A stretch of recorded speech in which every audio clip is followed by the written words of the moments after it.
15 سالہ بلال کو اس کے ساتھی نے مشورہ دیا کہ وہ اپنے جوگرز اتار لے، کیونکہ قانون نافذ کرنے والے اداروں کو پتہ ہے کہ جہادی اس اسٹائل کے جوتے استعمال کرتے ہیں۔ بلال عرف سعید نے اپنے ساتھی کی بات مان لی اور سینڈل پہن لیے، جس کے بعد وہ اپنے مشن پر روانہ ہو گئے۔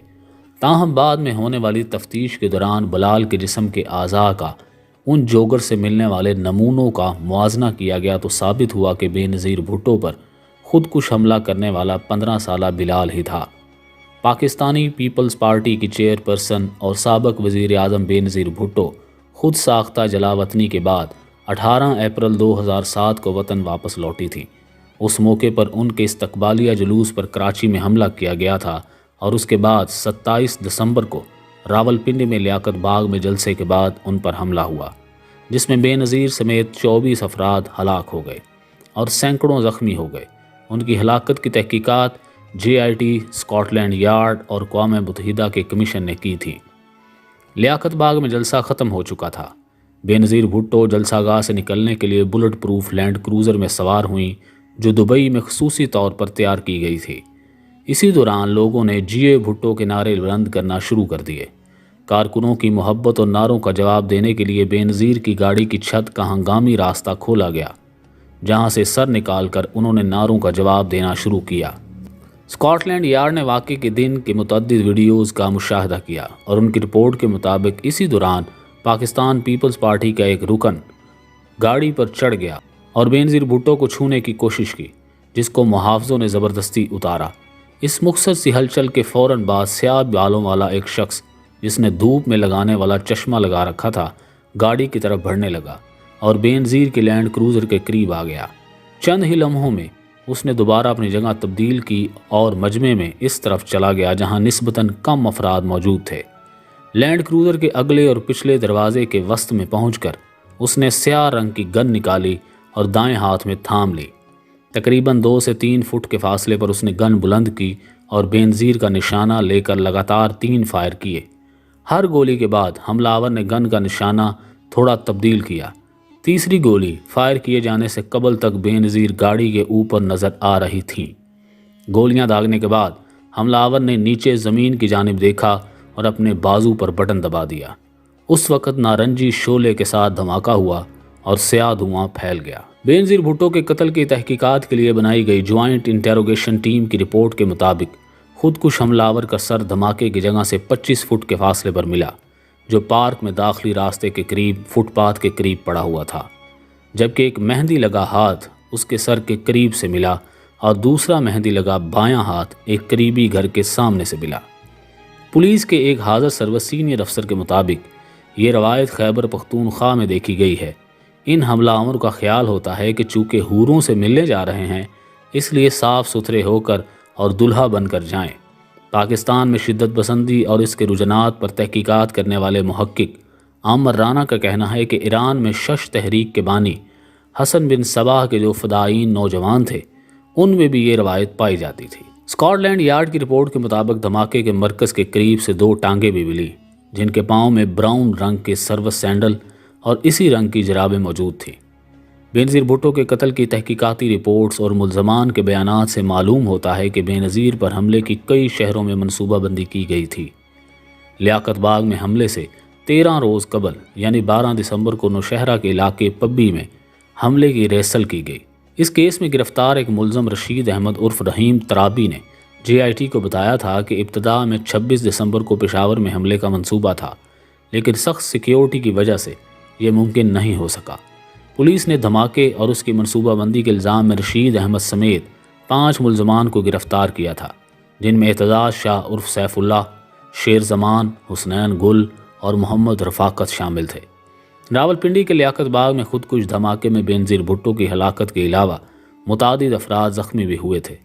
اعتزاز شاہ نے JIT کو بتایا تھا کہ والدین کی بغیر اجازت وہ مکین میں طالبان کے مرکز میں گیا تھا، جہاں طالبان کے مرکزی رہنما ثناء اللہ نے اس کی تربیت کی، جس کے بعد اس کو طالبان مرکز لدھا اور اس کے بعد تنگئی منتقل کیا گیا تھا، جہاں روزہ دین فدائی مرکز کے امیر نے اس کو خودکش حملے کے لیے تیار کیا تھا۔ یہاں اس نے ڈرائیونگ بھی سیکھی۔ اعتزاز شاہ کے بیان کے مطابق روزہ دین نے اکتوبر 2007 میں اس کو بتایا کہ بےنظیر بھٹو پر خودکش حملہ کرنا ہے اور اس نے رضامندی کا اظہار کیا۔ وہ مقامی طالبان رہنما شیر زمان کے گھر گیا جہاں امجد اور صابر نامی افراد موجود تھے جن کو بھی بےنظیر پر حملے کے لیے تیار کیا گیا تھا۔ اعتزاز شاہ نے JIT کو بتایا تھا کہ عید قربان کے تیسرے روز وہ دوبارہ شیر زمان کے گھر گیا اور پوچھا کہ اس کو خودکش حملے کے لیے کیوں نہیں بھیجا گیا۔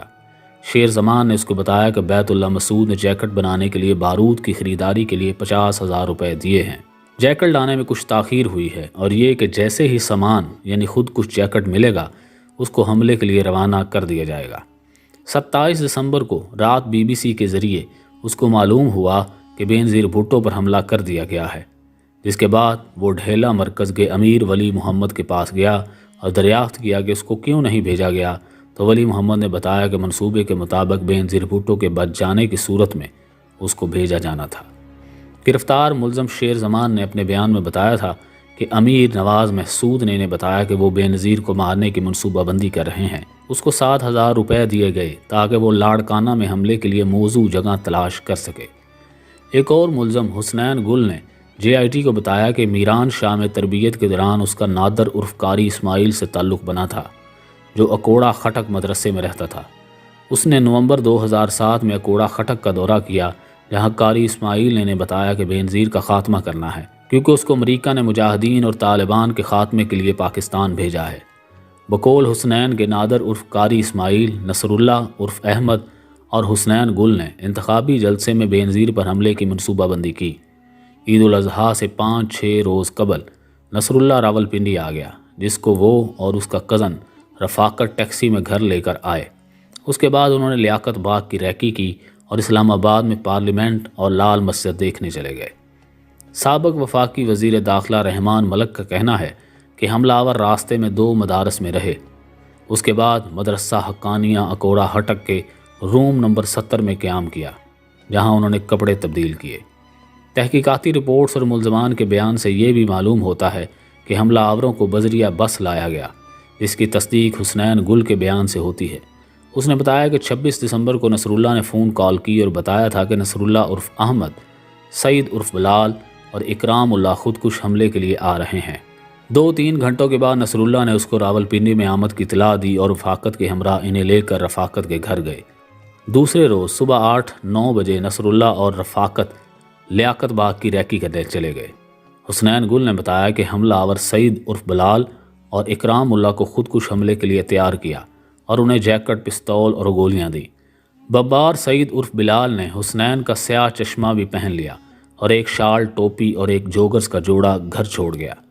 صحافی اون بینٹ جونز بھٹو ڈائناسٹی میں لکھتے ہیں کہ حسنین نے بلال کو مشورہ دیا کہ ان تربیتی جوتوں جوگرز کے علاوہ کچھ اور پہنے کیونکہ سیکیورٹی فورسز کو آئیڈیا ہے کہ یہ جوتے جہادی پہنتے ہیں اور ہو سکتا ہے کہ ان جوتوں کے باعث پکڑے جائیں۔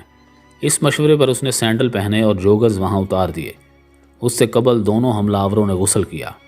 حسنین گل نے اپنے بیان میں JIT کو بتایا تھا کہ سعید عرف بلال کو جلسے سے بےنظیر بھٹو کے خارجی راستے پر تعینات کیا گیا تھا جبکہ اکرام اللہ کو اس ہدایت کے ساتھ پبلک گیٹ پر تعینات کیا گیا کہ بلال کی ناکامی کی صورت میں وہ خودکش حملہ کرے گا۔ یہ بھی فیصلہ ہوا کہ جلسے کے اندر حملہ کیا جائے گا لیکن حملہ آور رش کی وجہ سے وہاں تک نہیں پہنچ سکے۔ حسنین کے مطابق اس نے فائرنگ اور دھماکے کی آواز سنی۔ اس کے بعد نصر اللہ ڈائیو اڈے کی طرف چلا گیا جبکہ اکرام اللہ کا پتہ نہیں چلا اور وہ رفاقت کے ہمراہ گھر کی طرف لوٹے۔ راستے میں انہوں نے بےنظیر کی موت کے بارے میں سنا۔ حسنین گل کے بیان پر پولیس نے رفاقت کے گھر سے ایک شال، ٹوپی اور جوگرز کا جوڑا برآمد کیا۔ سابق وزیر داخلہ رحمان ملک کا کہنا ہے کہ حملہ آور بلال جو شوز رفاقت کے گھر میں چھوڑ کر گیا تھا اس کو حکومت نے جسم کے بعد اعضاء سمیت DNA ٹیسٹ کے لیے امریکہ بھیجا جہاں سے تصدیق ہوئی کہ بمبار بلال تھا اور شوز اسی کے ہیں۔ اسکاٹ لینڈ یارڈ کی رپورٹ کے مطابق ریڈیوگرافر نے بمبار کے ہاتھ کے ایکس رے کی مدد سے عمر کا تعین کیا اور اس کی عمر 15 سال 6 ماہ بتائی۔ حملہ آور بلال کے بارے میں تحقیقاتی رپورٹس اور ملزمان کے بیانات میں زیادہ تفصیلات دستیاب نہیں ہیں۔ بعض حوالوں کے مطابق اس کی پیدائش افغانستان کے بارڈر کے قریب ہوئی تھی۔ انقلاب محسود فرنگی راج سے امریکی سامراج تک میں مفتی نور ولی لکھتے ہیں کہ اس حملے میں فدائی اکرام اللہ نکلنے میں کامیاب ہوا جو تاحال حیات ہے۔ اس کا تعلق حلقہ مکین سے ہے اور بلال کا تعلق حلقہ بدر سے تھا۔ مولوی عمران کے بقول اس کارروائی میں ان کی معاونت احمد، قاری اسماعیل اور ملا احسان نے کی تھی۔ پاکستانی حکومت کا کئی سال تک یہ موقف رہا کہ اکرام اللہ جولائی 2017 میں ایک ڈرون حملے میں مارا گیا ہے، لیکن وہ زندہ تھا اور کرم ایجنسی میں طالبان کا سربراہ بن چکا تھا۔